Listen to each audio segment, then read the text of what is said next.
Просьба услышана. В Карабулаке закрыты магазины, где незаконно продавали алкоголь. Продолжаем следить за решением вопросов, прозвучавших на программе «Диалог с народом».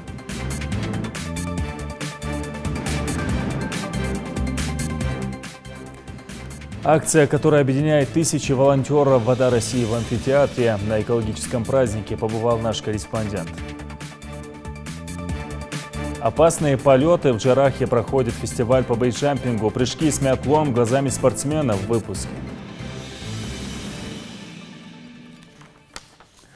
На телеканале «Ингушетия» информационная программа «Новости 24». В студии Амирхан Зортов. Здравствуйте.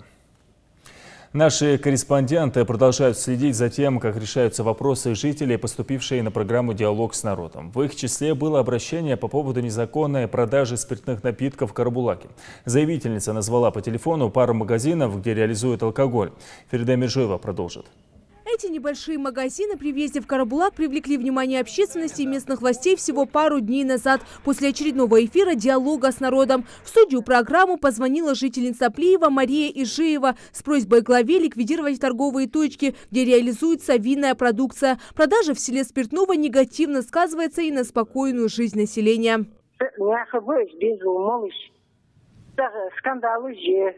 Ваша гастрда береште, что-то не хватка харат мотож бы, шедез устыдал малым дагу болуш бы. Ниш дин малыр дохкуш Карабулаки переезда, а я мовялинге карьера ихе. Слевет шипики сдохкуш. Открыто дохкуш. Так малыр тахалше лири шедия дохта ахатилеш хамачет заат мал чалг махан бирш. Дада еще даривин жауна остуку дождар чох. Баркал диара асхал диада композера диагонор в обществе должна мы делать если металли валашал что мы живем в правовом государстве, у нас есть магазины, где имеется лицензия, где имеется законное право продавать там непаленую там спиртосодержащую продукцию, и здесь я бы не стал ограничивать в этих вещах. Хотя, признаюсь, сам не пьющий, никогда не пил. Но, тем не менее, это имеют право люди. Среди нас живут в том числе не только мусульмане, но и православные, и другой веры люди. И каждый имеет там право реализовать свое там, гражданское законное право. Но уж точно власти города должны реагировать, контролировать, как это все происходит. И в чем вопрос? Я, конечно, не буду... в положенное время, если туда заходит взрослый парень там, или мужчина, тем более, покупает водку, я, конечно, не буду там, его бить по рукам там, или говорить, почему ты водку покупаешь. Это его право, его дело. Уж точно вы займитесь тогда воспитанием своих детей дома. Не возлагайте это воспитание уже на меня, точно. Но если там продавцы нарушают временные показатели, занимаются этим не в положенное время, или же отпускают на руки там, несовершеннолетним, тем более, здесь, конечно, самое жесткое реагирование должно быть.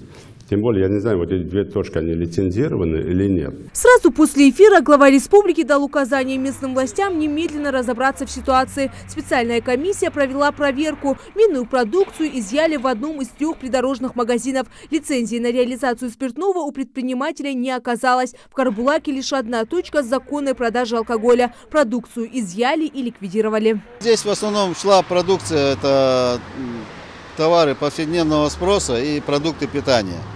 И, соответственно, нелегально шла реализация спиртных напитков. Это пиво, вино, водка. Хотя они, конечно, божились, клялись, что они абсолютно не занимаются реализацией спиртных напитков. Сейчас, в данное время, вы видите, здесь остановочный пункт, ожидалка, и оно будет соответствовать тому направлению, которое оно было и раньше предназначено. Под остановочный, торговый остановочный пункт. Хозяин торгово-остановочного павильона в мечети на пятничной молитве дал слово впредь следить за тем, кому доверяет аренду своих магазинов. Ситуацию под контроль взял и городской общественный совет. И слева направо 2 магазинчики. Мы в одном воду будем продавать, здесь сейчас решили вот так, и как там, мороженое. И здесь промышленные товары небольшие такие. Вот думаем, что наведем порядок по этим точкам. Сейчас дело за малым – покрасить остановку и установить скамейки. Все эти заботы взял на себя владелец павильона. А вот подъезд к магазинам благоустраивают местные власти. Новое дорожное покрытие, тротуары и барьеры в тандеме с ликвидированной точкой реализации алкоголя. Теперь улица Лермонтова станет намного безопаснее и краше. Ферида Миржоева, Адам Далаков, Новости 24. Вопросы, прозвучавшие на программе «Диалог с народом», обсуждались на заседании Общественного совета. В том числе активное взаимодействие с ОНФ, восстановление группы общественного контроля и ее дальнейшие планы. На встрече присутствовали представители различных ведомств. Материал Марины Муталиевой. Мероприятие начинается с обсуждения вопросов, поднятых на диалоге главы Ингушетии с народом. Юнусбек Евкуров настоял на решительном взаимодействии глав муниципалитетов с Общероссийским народным фронтом. Региональный представитель этой организации также присутствует на заседании. Среди предлагаемых им актуальных проектов – интерактивная карта свалок. Абсолютно любой неравнодушный гражданин может, человек, который пользуется интернетом, может сфотографировать любую несанкционированную свалку, любую фотографию, видеосъемку, фотографию, зайти в интернет, просто нажать «Интерактивная карта свалок». Сразу открывается. Там идут регионы. Нажимаете «Ингушетия». Ингушетия показывается карта, где примерно вы думаете, что свалка находится, город назван, примерно такая-то улица. Нажимаете, встает галочка. В свою очередь, эксперты ОНФ проводят инспекционную поездку по указанному адресу и фиксируют мусорную свалку. А к решению проблемы будут привлечены все профильные общественные организации. Сейчас на сегодняшний день на карту свалок по линии Народного фронта регионального отделения занесено 8 несанкционированных свалок. Из них 5 мы ликвидировали. Одну свалку своими собственными силами, абсолютно собственными. Хотя по задумке мы направляем письма органам местного самоуправления, просим предоставить технику, они обязаны предоставить нам технику. Я обеспечиваю, руководитель регионального отделения, обеспечиваю активистами, то есть привозим с собой неравнодушных людей, активистов называем, и мы вместе ликвидируем свалку. Штрафных санкций главам администрации муниципальных образований не избежать, сообщает представитель регионального народного фронта. Участники встречи согласились, что такой метод весьма действенный. Поэтому пришлось сказать главе, что у нас у регионального отделения нет никакой взаимосвязи с органами местного самоуправления, в том числе Министерство ведомости исполнительной власти. Глава сделал жесткий втык, разъяснил, дал понять, что из-за вас, буквально показал на мэра министерства, я краснеть перед Москвой не буду. Сотрудники ОНФ также разработали план по созданию лесопарковой полосы вокруг города Назрань. Название акции «Зеленый щит» говорит само за себя. Она призвана защитить жителей от негативного воздействия окружающей среды. Между тем, присутствующие всерьез обеспокоены тем, чтобы сохранить то, что уже имеется. Регулярно в населенных пунктах тысячами высаживают деревья. Однако спустя некоторое время обнаруживается, что они не прижились. По этому поводу сетуют и местные жители. По трассе захоз герниш дайнер то ежи елижер мотнатач охоз дайня ягрыш хат несколько дней назад цигол тодугаш цаелятик вот цаелит дайга ягрыш цаяц ижиса что жерегиш ажгени. Представитель ОНФ в Ингушетии обратил внимание, что главы муниципальных образований и профильных министерств и ведомств преследуют одну цель – сделать процесс высадки саженцев медийным. А о дальнейшем уходе за ними речи не идет. Как итог, понапрасну потраченное время, деньги и силы. За этим присутствующие также обязались проследить. Кроме того, прозвучало предложение организовать масштабный субботник под эгидой Года экологии на территории прибрежной полосы реки Асса и еще несколько инициатив. Я знаю тех людей, которые в неделю один раз, которые семьями выезжают, некоторые с собой забирают, но некоторые жгут, но многие оставляют. Да. Они говорят, нам бы контейнер здесь поставить.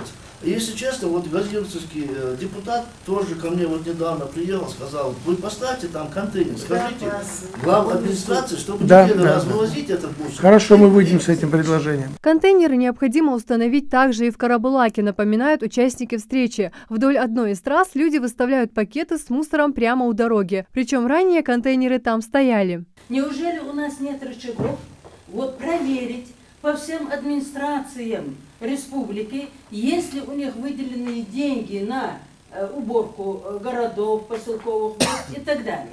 И проследить, куда деваются вот эти деньги. А потом действительно сделать какое-то заключение, единогласно принять какое-то решение, передать органы власти вот это наше заключение, нашей комиссии, чтобы их конкретно наказали. скором времени планируется провести встречу с Советом депутатов Народного собрания. Часть предложений направят на рассмотрение в парламент. Чтобы не быть голословными, общественники предлагают восстановить деятельность группы контроля. Люди, входящие в нее, обязаны следить за результатами своих инициатив. А что касается сегодняшних мероприятий, особенно работа группы общественного контроля, данные эти, я думаю, будут уже частично на следующей неделе. Мы составляем справку, которая будет направлена в адрес главы республики. Члены общественного совета также планируют наиболее активно взаимодействовать с региональными СМИ. На встрече также обсудили множество других вопросов, в том числе развитие гражданского общества в республике, взаимодействие с молодежью и вовлечение их в общественные проекты. Марина Муталиева, Адам Кадзоев, Новости 24. В Икажевской школе медики провели профилактическую беседу с родителями по вопросу вакцинации населения. Врачи постарались проинформировать мам о важности вакцинопрофилактики. Главным аргументом медиков является серьезные осложнения после перенесенного инфекционного заболевания при отказе от прививок. Население стало более сознательно, и мамочки по всем населенным пунктам, которые мы курируем, приходят с желанием сделать вакцину своему ребеночку. Но, к сожалению, бывают случаи отказов, и именно с этими отказниками мы и хотим работать. Я сама часто встречаю вот такие вот ролики, в которых говорится, что именно прививки, именно вакцинация приводит к развитию заболеваний, но достаточно обратиться к истории. Многие инфекционные заболевания встречались еще в древнем мире. Например, паротит, например, туберкулез. Раньше от этой болезни умирали миллионами, и в том числе и детское население. А на сегодняшний день мы именно благодаря вакцинопрофилактике смогли снизить и летальность от туберкулеза, но вопрос до сих пор остается открытым. Врачи уверены, отказ от прививок связан в первую очередь с тем, что родители зачастую мало осведомлены в этом вопросе. Корь, краснуха, коклюш и многие другие заболевания угрожают здоровью человека ежедневно. От каждого недуга своя прививка. Я сама мать, и своего ребенка я вакцинировала, например, не только от полиомиелита, но и от других заболеваний. И очаги полиомиелита на сегодняшний день они остаются во всем мире. Таджикистан, Афганистан, Украина, страны Африки. А учитывая достаточно активную миграционную ситуацию, вероятность завоза вируса в нашу республику очень большая. Завтра в России единый день голосования. Гражданам предстоит выбрать 16 губернаторов и депутатов региональных заксобраний. За работой избирательных комиссий будут наблюдать эксперты из 12 стран, в том числе и США, Италии, Франции и Бельгии.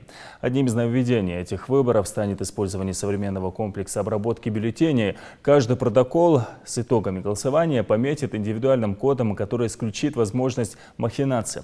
Еще одно нововведение. Теперь избиратели смогут голосовать на любых участках, независимо от места регистрации. Для этого нужно получать открепленное удостоверение. Достаточно перевести свои личные данные в избирком другого региона, и сделать это можно в интернете. В летнем амфитеатре состоялась всероссийская акция «Вода России». Она существует несколько лет и объединяет сотни тысяч волонтеров по всей стране для очистки берегов водоемов. На экологическом празднике в том числе объявили самый чистый город, сельское поселение, район по оценке регионального комитета экологии. Слово Зарине Могушковой. Было дерево. В немом представлении юных экологов мораль очевидна. Оно существовало, пока в его жизнь не вторгся человек. Ему обрывали ветки, бросали мусор у корней. Вконец оно стало мешать строительству нового здания. Его бы срубили, если бы в стремительный размах топора не вмешались дети. Поколение, которое нуждается в экологически чистом мире, переданном взрослыми.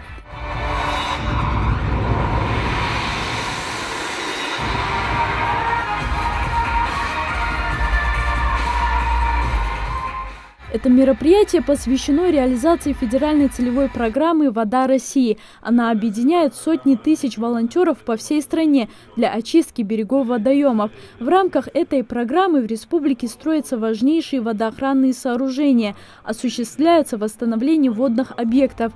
В прошлые годы в республике удалось провести капитальный ремонт берегоукрепительных сооружений на реке Сунжа и Аса. В текущем году реализуются у нас такие мероприятия, как экологическая реабилитация, восстановление водного объекта пруда в городе Сунжа. Данное мероприятие позволит в значительной степени улучшить состояние водного объекта. Также реализуется мероприятие по берегоукреплению на реке Назранка в сельском поселении Барсуки Назрановского района. Республику посетила автор идеи, руководитель программы «Вода России», доктор биологических наук и профессор Вероника Тарбаева. Много детей, много молодежи.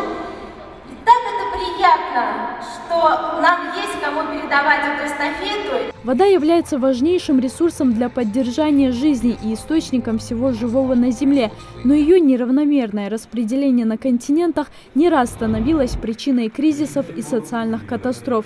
Нам кажется, что пресной воды много, но это далеко не так. За последние 100 лет потребление воды выросло в 6 раз и еще удвоится к 2050 году. То, что мы расходовали в прошлом за год, сегодня мы успеваем потратить за несколько недель. Вот посмотрев этот фильм, я надеюсь, ни у кого не вызывает сомнения, что вода – это источник жизни. Это колыбель цивилизации. И мы всегда должны об этом помнить. 2017 год в нашей стране объявлен годом экологии. Мне очень приятно и отрадно здесь говорить о том, что в 2016 году мы стали первыми в этой акции, и Республика Ингушетия получила первое место. Каждый житель должен беречь экологию Земли, однако в реальном мире не обходится без постоянного напоминания этого простого правила жизни. Людей, которые посвятили свою жизнь этой миссии, наградили юбилейными медалями и грамотами. Кроме того, по результатам оценки экологической эффективности муниципальных образований определены лидеры по 3 номинациям. Самым экологическим районом объявлен Малгобекский, самое чистое село – Алкун, а Назрань объявлен эко-городом. Сегодня мы были свидетелями того, как награждались лучшие главы администрации. Это не значит, что другие главы плохие, другие главы хорошие, а награды сегодня получили лучшие. Каждый из нас, жителей республики, гостей республики, вклад свой должен вносить в дело экологического благополучия. И дай Бог вам помощи Всевышнего, чтобы вы не уставали, делая добрые и благие дела. Зеленая лента на руках – знак того, что мы хотим и стараемся жить экологично. Росприроднадзором Ингушетии в течение всего года реализовывается акция «Зеленая лента». В ее рамках сегодня раздали около 600 лент и столько же пакетиков с семенами. Семена дамасской нигелы – это сорт, выведен сорт семищевоз. Они вывели вот этот дамасский сорт.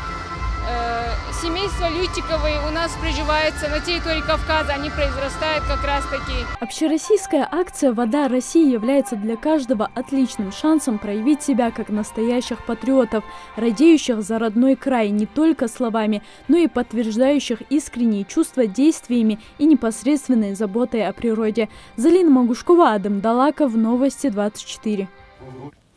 3 спортсмена совершили прыжки с горы Мятлуам в Джарасском районе. Проходит фестиваль по бейджампингу. Первый день соревнования прошел без происшествий. Все участники благополучно приземлились неподалеку от селения Бейни. Фестиваль проводится в память о Глебе Воеводине. Напомню, Воеводин погиб в феврале этого года в авиакатастрофе на Урале. В его честь также назван клуб, открытый в Джарасском районе, на том самом месте, где Глеб приземлился после первого прыжка с высоты Ингушских гор. Мы меж башен и скал парили, чудным светом озарены. Наверное, строки из этого произведения Рамзана Цурова как никому другому близки бейсджамперам, приехавшим в который раз покорять страну гор и башен. Сегодня спортсмены совершают свои первые прыжки в рамках 6-го фестиваля по бейсджампингу. Андрей Байков прыгает далеко не в первый раз, но ощущения от этого не становятся привычнее. Каждый новый прыжок погружает спортсменов в волну адреналина. В Ингушетии я первый раз. Вот сегодня у меня был самый-самый первый прыжок. Очень интересное место. Мне дико понравилось. Сейчас мы хотим пойти повторить. Единственное, немножко подвела погода, потому что наверху очень было спокойно. Внизу, на подлете к башням, конечно, был сильный ветер, и он мешал пролететь так, как мы хотели. В качестве взлетной площадки, если ее можно так назвать, в первый день фестиваля спортсмены выбрали Столовую гору. Двухчасовой подъем наверх к самому краю Мятлама, и все это ради буквально минуты ощущения свободного падения. Ответить точно, что же приятнее, чувство рывка, когда за спиной раскрывается парашют, или ощущение земли под ногами, не могут и сами бейсеры. В любом случае доза адреналина им обеспечена.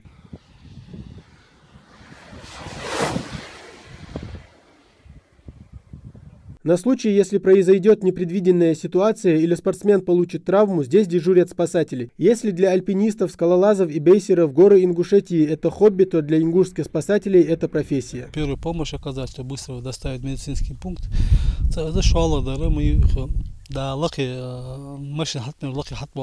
Если взглянуть снизу, то спортсмены видны только через бинокль или тем, у кого отличное зрение. На самом краю Столовой горы маячат несколько точек. Это бейсеры, готовятся уже ко второму прыжку. Старт дан, и два спортсмена, выбрав время, буквально ныряют в бездну. Несколько десятков секунд падения или точнее парения и время раскрывать парашют. Все прошло почти идеально. Тут очень уникальный ландшафт.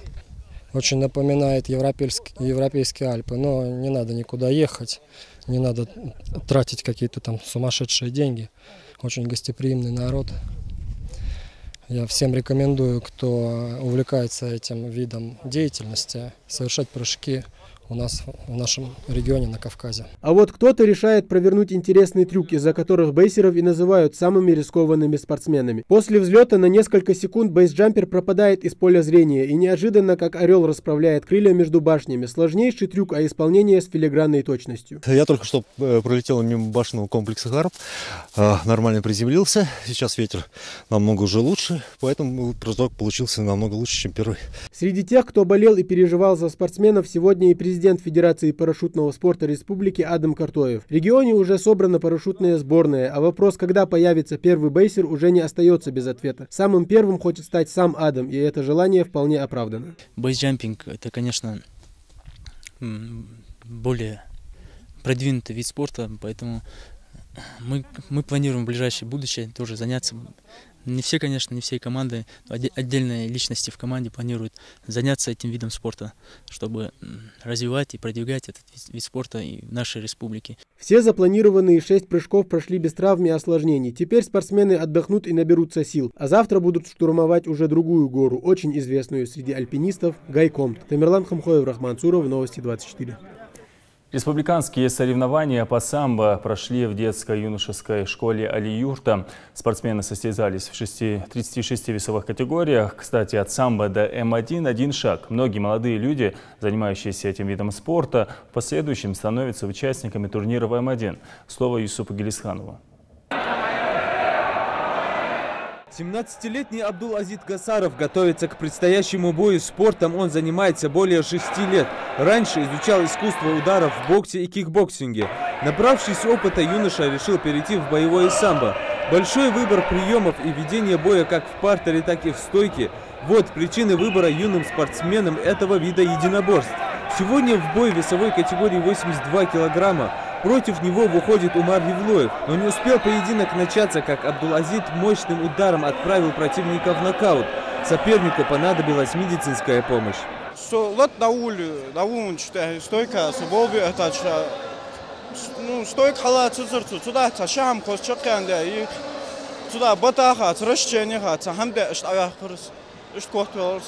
Бои проходят на 3 коврах одновременно, что придает еще большую зрелищность поединкам. Здесь собралось большое количество зрителей, любителей самбо, которые очень эмоционально поддерживают спортсменов.